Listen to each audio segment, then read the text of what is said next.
This is episode 56 of the Artist to Artist podcast. This is the podcast for self-taught and undertrained makeup artists who are ready to stop second-guessing themselves and start showing up like pros. My name is Angie. I'm a full-time freelance makeup artist. And if you are tired of feeling like you're faking it until you make it, you are in the right place. Today, we are talking about speed, and specifically, I think it's a concern that a lot of new MUAs have, that if you work fast, quality goes completely out the window. But the hard part about this job is that it really cannot. And that is one of the most difficult lessons that you have to learn if you are wanting to work professionally as a makeup artist. I do want to be very clear about something right from the start of this episode. We can never cut corners when it comes to hygiene ever. The health and safety of our clients is our primary concern, or it should be anyways. They are putting their health in our hands, and that's really not something that we can compromise on. But what I also want you to understand is that speed is a non-negotiable in this industry. No matter what you hear on social or what you see in content, it's one of those things that has to happen. You have to learn how to work quickly. You have to learn how to work under pressure.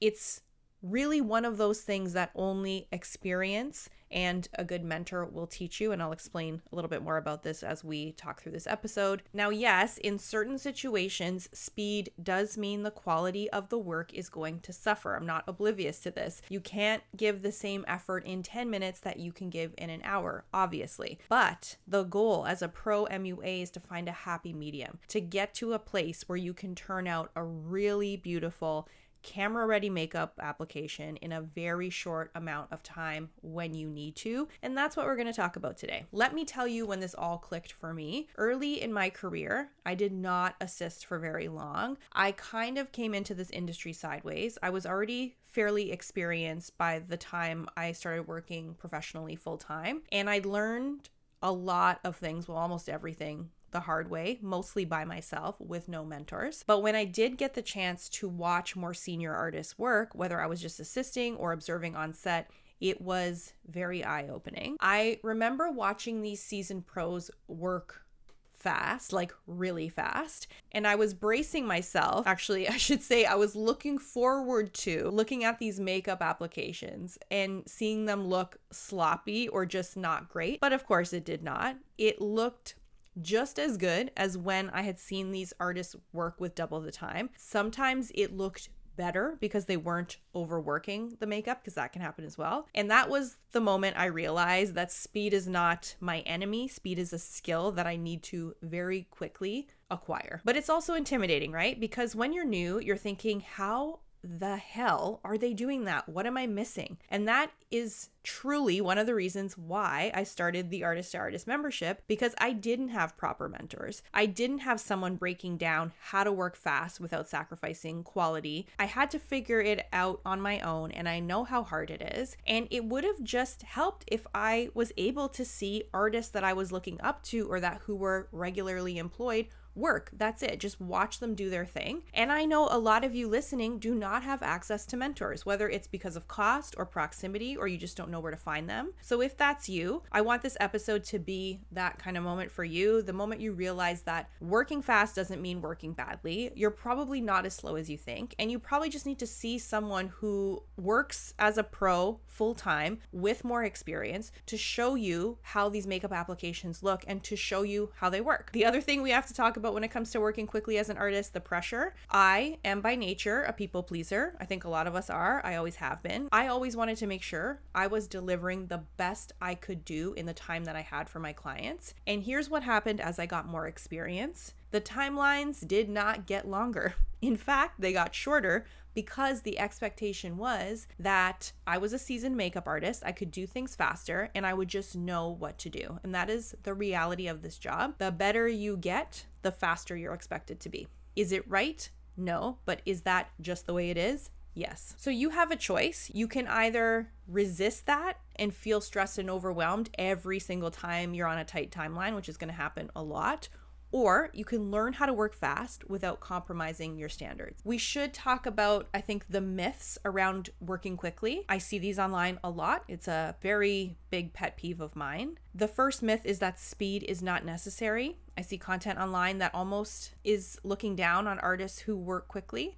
like it's somehow less artistic, less thoughtful, less of a service. But here's the thing, speed is just part of the job, whether you like it or not. Even the best planned jobs go off the rails, timelines change, clients run late, things happen, clients and talent go to the wrong address, their alarm doesn't go off. The second myth is that working fast means cutting corners. And you're probably hearing this being like, Angie, of course you're cutting corners when you're working fast. But I want you to kind of think about what I'm saying here. So people think that if you're working fast, you are going to do a terrible job. But that's not what working fast for us is about. Working quickly is about efficiency and reducing friction in the process of your application. It's only about doing what really needs to be done on the job and having the experience to know what that is, and also having the experience to know how what you've done is going to look on camera, and making sure that what you're doing is going to translate and be a positive outcome for your client based on what they're asking you to do. You may need to play that back to hear that again, but speed is not only about cutting out steps that will eventually result in the makeup looking terrible. It's not about skipping hygiene. It's just about having systems in place. So I'll repeat it again. Speed is really about reducing friction in your process, and it's about only doing what really needs to be done for the job and knowing what that is. Myth number 3, you need 1,000,000 products and a 100-step routine to do good makeup. This one also drives me crazy. You don't need a massive kit. You don't need to follow every single trend. You need products that work for you, that fit your workflow, and that allow you to work both quickly and hygienically. And that's a big part of what we're talking about today. And speaking of hygiene, I will be honest with you, there is a massive gap in hygiene education in our industry. And I think part of the problem is that we see so much content online where hygiene just isn't prioritized. You are taking the word of people that you look up to and follow as being truth when it comes to hygiene. We see things like artists washing and reusing sponges. Gross. We see products and practices that you just can't do hygienically, but they look good on camera, so people think it's fine. And I get it. We don't know entire situations when we see 30 seconds of an application online. Sometimes people are gifting the product, so let's just make that clear. But if you're building a career, you need to take this seriously, not just because it is the right thing to do, but also because it protects you and your clients. And the good news, you can work fast and stay hygienic, but it requires being intentional about the products that you use and the systems that you build around your makeup application. So let's talk about what actually helps you work fast and also keep those hygiene standards up. The first thing you want to do, easiest thing, choose multi-purpose products that can be applied hygienically. Scrape, pump, spray. For me, this was a game changer. I started looking for products that could do multiple things, but that I could also use cleanly. Things like Danessa Myricks Color Fix. You can work hygienically because you're not dipping back into the product. It's fast because you can just squeeze it onto a palette, apply and move on. You can eliminate lip liners, eyeliners, and a bunch of other stuff by finding versatile options that actually work for your workflow. I said this just a few minutes ago, using systems in your application that reduce friction, and this can mean a lot of different things. An example for me, I use the cotton pad method for eyeshadow and all of my powders. So instead of working directly from a palette, I swatch all the shadows I need onto a cotton pad. Then I just hold up the pad to the client's face and work from there. I kind of use it as a palette. It's faster, it's cleaner, and it keeps my rhythm going. Another example, using disposables. If you're still trying to reuse sponges or clean brushes mid-job, you are wasting time and energy and it's not hygienic. So you want to build a system and a station setup where you have enough disposables and the right disposables to help you work cleanly without really stopping. This is the biggest one for me. Buy products that work to your standards. Do not let social media dictate what is in your kit. Please stop doing this. Don't buy products just because they're trending or because an influencer is using them. Buy products that fit into your workflow and meet your hygiene standards. Go in person, look at products, test them. Really get to know the products that you're investing in. Products are expensive now, and you don't have money to waste. You also don't have time to waste. So for me, that means products I can depot, products that are easy to work with in a hygienic way. So a lot of scraping onto palettes, squeeze tubes, things like that, and products that allow me to work quickly without cross-contaminating. So I'm looking for pigment. I'm looking for ease of application. I'm not just blindly picking up things that are going viral online or picking up things that are a new release or that a celebrity swears by, that you need to stop doing. Here is what I really want you to take away from this episode. You have permission to work the way that works for you. You do not have to follow a 20-step routine. You don't have to use every product you see online. You don't have to sacrifice hygiene to be fast, and you don't have to sacrifice speed to be clean. Inside the membership, I show you everything I do. You can watch me work on real clients, on real jobs, and see exactly how my applications look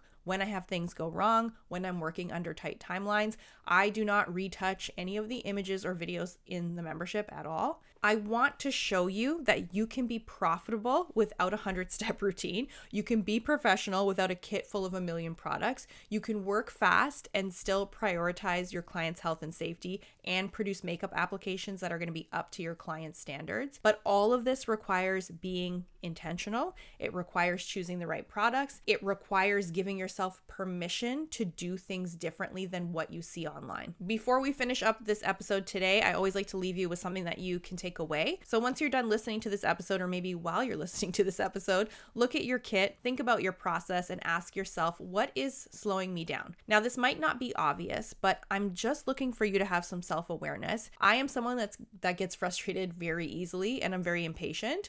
So when I'm working on my clients or talent, or I'm on set, if I feel like something is taking me too long, I can feel it internally. It makes me uncomfortable. If I feel like I'm searching too long for something, or I'm moving in a way that isn't comfortable, I am so aware of these things because of the type of person that I am. That's usually a sign for me to look at that portion of the application a little bit closer. Is it a product? Is it my setup? What is it that's annoying me? And that's how I develop systems and a routine and an application workflow that allows me to work efficiently. When you're out there working, do the same thing. Is it products that are just not working hygienically or not working well for you?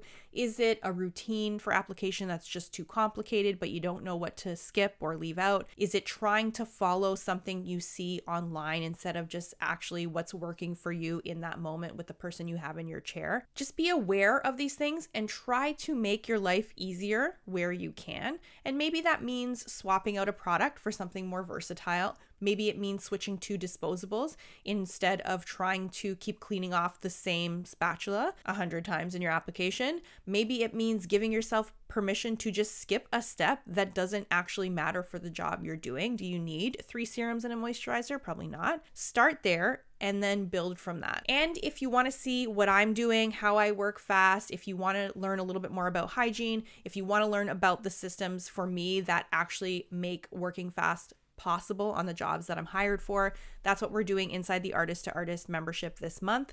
October is all about speed and on-the-job workflow. We're talking about the mindset shifts that let you move faster without feeling rushed, how to choose products that support your workflow, how to troubleshoot on the fly, and of course, how to deal with clients when you are working under pressure. Also, every month in the membership, there is a monthly challenge. This month, it's the 3x30 speed drill, where I'm asking you to do 3 timed makeup applications and reflect on what's actually slowing you down. And of course, when you share these applications, it's not mandatory, but if you do, you can bounce some things off me and I'll try to help you through your process. This challenge is not to stress you out, but it's here to help you see where opportunities are in your process to get you working a little faster. If you're tired of feeling slow, or if you're tired of second guessing yourself on jobs, come and try the membership free for 7 days. Come and hang out with me and you can see if it's a good fit. If you feel like this episode was helpful for you, please share it with another artist. Thank you so much for listening, and I will see you on the next one.